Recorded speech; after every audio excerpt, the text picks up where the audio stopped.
Hi, I'm Kelly from the Behaviour Support Service for a Schools team, and I'd like to share with you today on our Wild Wellbeing video how to make a Dreamcatcher. We've all got lots of thoughts and feelings at the moment, so we thought it'd be a nice idea to make a Dreamcatcher and help us get to sleep at night. So out about on our walk today, we found some willow. Now there's lots of different varieties of willow.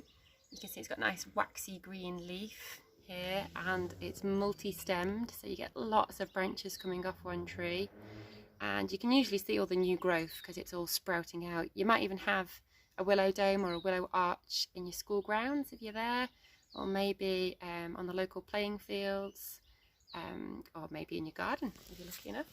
Now you need to start by taking off some of the leaves on the branch, so we can just do that by picking them off. It feels quite nice to do, or you could even run your hand down and take a few off at the same time, which again is really satisfying actually. You don't have to use willow, you could use sycamore or hazel, or even holly if you can take off the prickly leaves. Because at the moment most branches, because the sap's rising in the tree, are nice and pliable, they're nice and bendy. But willow's a particularly good one to use.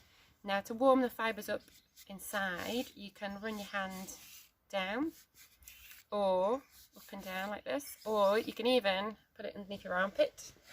Which make sure you don't trap your hair like I did, but might look a bit silly, but it warms the fibres inside the willow and it makes your rod nice and bendy. I'm holding the thick end and I'm trying to curve round the thinner end, and you can see I've made a loop there.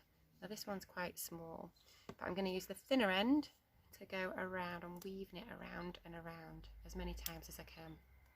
And don't worry if it snaps. Just see if you've got enough to, that one's going to come off.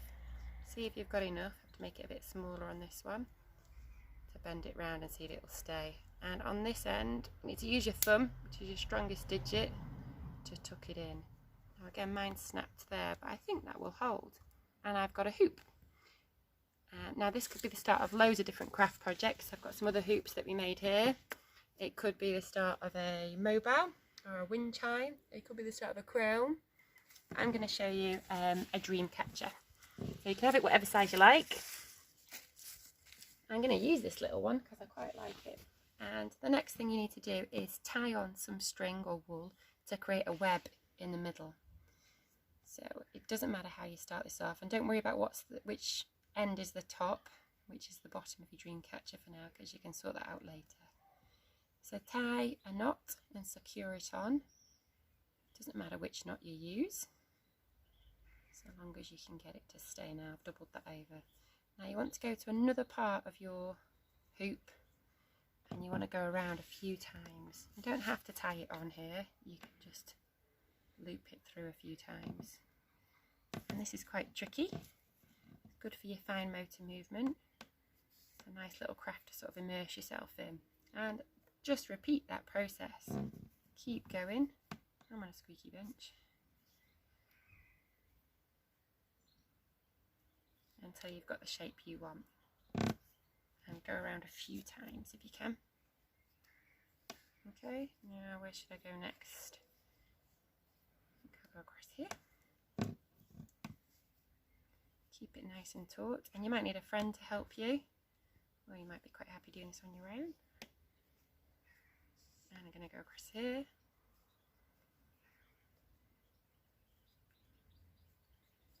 And around a few times. Each time I'm threading it through, and look, I've created a star on mine. You can create any shape you like. You might want to create a star to start with and then add on some other strings as well. Or you might want to create a spider's web. It's totally up to you. Now I quite like that. I'm going to create a loop by tying those two together. So squeeze that between my legs. And secure it with another knot there, so that when it comes time to hang it up I can do. And I'll snip that off with some scissors. Now I've got a lovely little star there. Now what I want to do, I'm going to lay it down and I'm going to add on some threads here to tie the different found objects that we found today.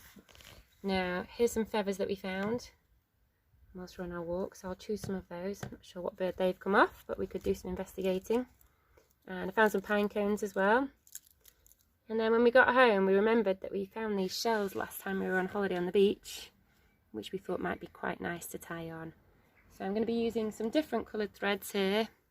I'm going to make a knot through one of these, and tie it onto the end of the feather, tie it through the pine cone, and then loop it on to end there. So here you can see we've tied the different items on. We've got the feathers tied on here and the pine cones that we found out and about on our walk.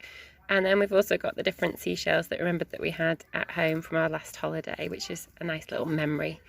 And you can tie them on whichever way you like. You can have them at different lengths. And as you can see, if we hold this up, you can hang that next to your bed, and hopefully it will catch all the good dreams for you to make sure you have them. And it's a nice little memory of your walk and of your local area. So we hope you enjoy. Don't forget to share with us on Twitter at BSS Forest School, and check out our other resources on our website. Thank you. Bye.